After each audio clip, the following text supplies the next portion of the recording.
મિતેશભાઈ, આજે ગોધરાકાંડને 23 વર્ષ થઈ ગયા. 23 વર્ષ પછી ગોધરાકાંડ પર તમારે જે ફિલ્મ બનાવવાની જરૂર પડી, એનો મૂળ હેતુ શું છે?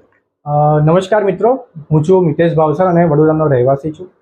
19 જુલાઈના રોજ થિયેટરોમાં ગોધરા મૂવી રિલીઝ થઈ ચૂકી છે. મૂવીના હેતુ વિશે વાત કરતા પહેલાં કે મૂવી કેવી રીતે બની, હું એના વિશે તમને જણાવવા માંગીશ. એ મૂવી બનાવતા પહેલાં અમારે એ મૂવી પર 4 થી 5 વર્ષ મહેનત કરવી પડી છે.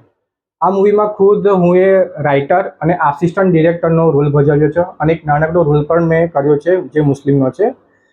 મૂવીનો બનાવવાનો હેતુ એ છે કે જે ગોધરા ખાતે 2002માં જે હત્યાકાંડ થયો હતો, 59 કાર સેવકોને જે જીવતા સળગાવી દેવામાં આવ્યા હતા, તેના વિશે ઘણા ઓછા લોકો જાણે છે કે લગભગ કોઈ નામ પણ નથી જાણતું. એના પછી જે ગુજરાત રમખાણો થયા તેના વિશે તો બધાને જાણકારી હશે જ, દરેકને એના વિશે નામ બી ખબર હશે આરોપીઓના.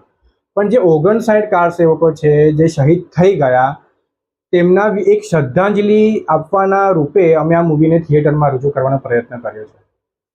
પબ્લિકને તમે શું કહેશો આ પિક્ચર વિશે? પબ્લિકને હું એટલું જ કહેવા માંગીશ કે જે લોકો મૂવી જોવા જઈ રહ્યા છે તેમને તો ચોક્કસ ગમે જ છે. જે સમયના સમકાલીન થયા હતા એ લોકો થિયેટર સુધી તો આવી જ રહ્યા છે. પણ હું આજની જનરેશનને એક એવો મેસેજ આપવા માંગુ છું કે ગોધરાકાંડ શું હતું, કેવી રીતે હતું, કોણે કર્યું, કેમ કર્યું, એ વિશે લગભગ કોઈને ખબર જ નથી અને આજની જનરેશનને તો નહીં જ. તો હું આજની જનરેશનને હું અપીલ કરું છું કે એકવાર આપણા ગુજરાત રાજ્યનો જે સબ્જેક્ટ છે એને સપોર્ટની જરૂર છે. તેના વિશે ડિટેલમાં બતાવવામાં આવ્યું છે, તો એકવાર થિયેટરમાં જઈને જરૂરથી એકવાર જુએ. પિક્ચરમાં મેઇન હીરો કોણ છે? પિક્ચરમાં મેઇન હીરોની વાત કરું તો મનોજ જોશી જે આપણા ગુજરાતી કલાકાર છે, તે ઉપરાંત રણવીર શૌરી, રીતુ કનોડિયા અને ડેનિશા ઘુમરા જેવા કલાકારો છે.